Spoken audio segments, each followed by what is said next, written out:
Yes, आज मैं 15 minute में आपको रोटेशनल के बेसिक्स बताऊंगा जो आपको रोटेशनल चैप्टर में बहुत काम आएंगे। यस, रोटेशनल की वीडियोस बहुत जल्दी आ जाएंगी। अभी ग्रेविटेशन की कंप्लीट होंगी एंड पीछे जो वेक्टर है उसका भी अभी डॉट प्रोडक्ट और क्रॉस प्रोडक्ट आएगा, सब कुछ आएगा। अभी बोछार होगी क्वेश्चंस की, बहुत कुछ करेंगे।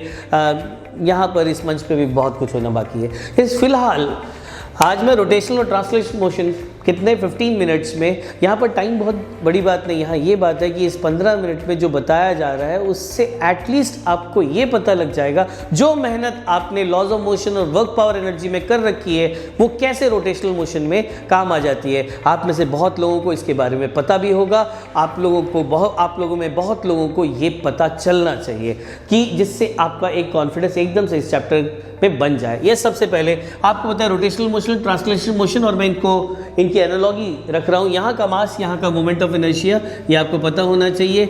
यस, यहाँ पर अगर हमारे पास v है, स्पीड है, यहाँ पर ओमेगा होगा। यहाँ पर अगर a है एक्सीलरेशन, यहाँ पर एंगुलर एक्सीलरेशन होगा। यस, अगर यहाँ पर हमारे पास फोर्स है तो यहाँ पर टॉर्क होगा। यहाँ पर अगर हमारे पास लीनियर मोमेंटम है तो यहाँ पर आपको पता है एंगुलर मोमेंटम होगा। यहाँ पर अगर हमारे पास वर्क है तो यहाँ पर हमें पता है रोटेशनल वर्क होगा। यहाँ पर अगर हमारे पास काइनेटिक एनर्जी है तो यहाँ पर हमारे पास रोटेशनल काइनेटिक एनर्जी होगी। वैसे ही यहाँ पर अगर हमारे पास इम्पल्स है तो यहाँ पर एंगुलर इम्पल्स होगा। तो हमें पता लगा हर एक चीज जो वहां पर थी उसका एक काउंटर पार्ट यहाँ पर है। ये सुनो, तो मास की जगह हर जगह पे मोमेंट ऑफ इनर्शिया का काम रहेगा। जहाँ पर भी वेलोसिटी है वहाँ पर एंगुलर वेलोसिटी, एक्सीलरेशन की जगह एंगुलर एक्सीलरेशन, फोर्स की जगह आपको पता लग गया यहाँ पर कि टॉर्क, लीनियर मोमेंटम की जगह एंगुलर मोमेंटम, काइनेटिक एनर्जी की जगह काइनेटिक एनर्जी, रोटेशनल वर्क की जगह रोटेशनल, इवन पावर यहाँ पर, और यहाँ पर कौन सी पावर, यहाँ पर आपको पता है रोटेशनल पावर। ये सब अब यहाँ पर देखें, सबसे पहले फोर्स। तो हम सबसे पहले फोर्स देखते हैं, और अगर हम यहाँ पर फोर्स की बात करेंगे तो फोर्स आपको पता है it is rate of change of linear momentum. Force कितना है? Rate of change of linear momentum आपने न्यूटन्स लॉ ऑफ मोशन में पढ़ रखा है। वैसे यहाँ पर फोर्स का काउंटर पार्ट कौन है? टॉर्क। और वो टॉर्क क्या होने वाला है आपको पता है। Yes, dp by dt, p की जगह कौन आएगा? l। Yes, it should be torque is equal to rate of change of angular momentum. Yes, यहीं से आ गया ये rate of change of linear momentum, और ये rate of change of angular momentum, ये टॉर्क है। यस, इसमें हमने पढ़ा था एक केस, अगर मास कांस्टेंट है तो यही f क्या हो जाता है? Yes, f is equal to ma। अगर मास कांस्टेंट है तो F is equal to ma। वैसे ही यहाँ पर क्या हो जाएगा? अगर यहाँ पर मास की जगह कौन? I, यहाँ मास की जगह कौन? I। अगर मोमेंट ऑफ इनर्शिया कांस्टेंट है तो हमें पता लगा टॉर्क क्या होगा? यहाँ मास की जगह ma, यहाँ पर मास की जगह, यहाँ पर सॉरी फोर्स की जगह ma, और यहाँ पर टॉर्क की जगह m की जगह I, a की जगह alpha. Yes, I alpha. So torque कितना? I अल्फा, f कितना? ma। वैसे लीनियर मोमेंटम क्या चीज़ है? Mass into velocity. वैसे एंगुलर मोमेंटम कितना होगा? मास की जगह I इंटू ओमेगा। यस, ये हमें पता लगा वर्क। यस, अगर हम वर्क की बात करें तो वर्क आपको पता है वर्क क्या था? वर्क अगर फोर्स कांस्टेंट है तो आपको पता है it is f vector dot displacement vector. वहीं पर अगर फोर्स कांस्टेंट नहीं है तो वो f ds का इंटीग्रेशन s1 से s2, और वहीं पर एरिया अंडर fs कर्व वो भी हमें वर्क देता है। तो हमें पता लगा वर्क अगर फोर्स कांस्टेंट है f dot s, that is fs cos theta. वहीं पर work is also equal to f ds का इंटीग्रेशन s1 से s2, और work is also equal to force displacement के एरिया अंडर द कर्व। वैसे ही rotational work कितना होगा?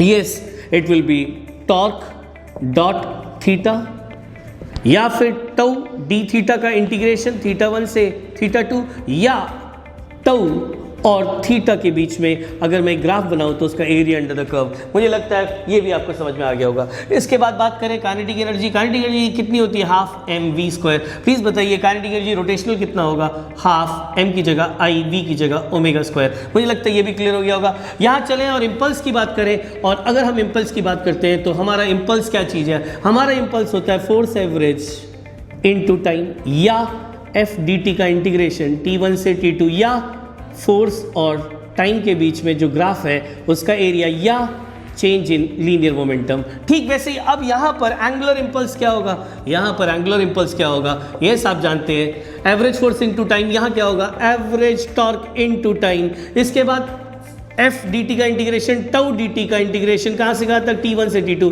इसके अलावा क्या होगा area under F T curve, यहाँ क्या होगा area under tau T curve. और इसके अलावा हमें पता है it is change in linear momentum, यहाँ होगा चेंज इन एंगुलर मोमेंटम, ये हमें पता लगा यहाँ से। यस पावर की बात करूँगा, सो पावर की अगर हम बात करेंगे तो power is work by time, और यहाँ पर होगा work by time, that is आपको पता है ये इधर कर देता हूँ मैं। सो पावर की अगर हम बात करेंगे, power is nothing but work by time, ये आपका एवरेज पावर आ गया। वहीं इंस्टेंटेनियस है तो dw बाई dt, जिसे और फर्दर सॉल्व करके f vector dot velocity vector भी आ जाता है। ये आपने लॉज ऑफ मोशन में पढ़ रखा है, इसलिए मैं ये बहुत तेजी से अब इसको कन्वर्ट कर देते हैं। एवरेज पावर रोटेशनल क्या हो जाएगा, यस एवरेज पावर रोटेशनल की अगर हम बात करें, एवरेज पावर रोटेशनल क्या होगा, yes rotational work by time. Yes वहीं पर इंस्टेंटेनियस रोटेशनल पावर क्या होगा, इंस्टेंटेनियस रोटेशनल पावर होगा dw रोटेशनल बाई dt, और यहाँ से वहाँ पर कितना आ गया था फोर्स डॉट वेलोसिटी, यहाँ क्या आ जाएगा is also equal to torque dot angular velocity. इसके अलावा लीनियर में आपने पढ़ रखा है क्या, इसमें ट्रांसलेशन में पढ़ रखा है आप लोगों ने, क्या पढ़ रखा है कि kinetic energy rotational is equal to P square by 2m पढ़ रखा है कि नहीं पढ़ रखा, kinetic energy rotational is equal to P square by 2m। तो यहाँ sorry not rotational, kinetic energy translational is P square by 2m, तो यहाँ पर काइनेटिक एनर्जी रोटेशनल कितना होगा, p की जगह l स्क्वायर बाई 2i, ये भी हमें पता लग गया। इसके अलावा अगर हम देखें तो यहाँ पर क्या चीज़ था, यहाँ हम लोगों ने वर्क एनर्जी थ्योरम पढ़ा था। वर्क एनर्जी थ्योरम क्या था, work done by all the forces equal to change in kinetic energy, that is half m v square minus half m u square, आप समझ गए होंगे। ठीक वैसे यहाँ पर क्या होगा, वर्क एनर्जी थ्योरम रोटेशन में, वर्क एनर्जी थ्योरम रोटेशन में क्या हो जाएगा, रोटेशन में वर्क एनर्जी थ्योरम होगा क्या, फिर से work rotational work done by all the torques is equal to change in rotational kinetic energy, rotational kinetic, और वो कितना हो जाएगा हाफ आई ओमेगा फाइनल का square minus half I omega initial का स्क्वायर। यस यहाँ पर कब होता है लीनियर मोमेंटम कंजर्व्ड, जब एफ एक्सटर्नल एक सिस्टम पे 0 होता है तो लीनियर मोमेंटम कंजर्व रहता है, ये आपको पता है। तो यहाँ क्या होगा, जब टाउ एक्सटर्नल एक सिस्टम पे 0 होता है तो एंगुलर मोमेंटम कंजर्व रहता है। मुझे लगता है ये आपको 15 मिनट में बहुत कुछ मिल गया।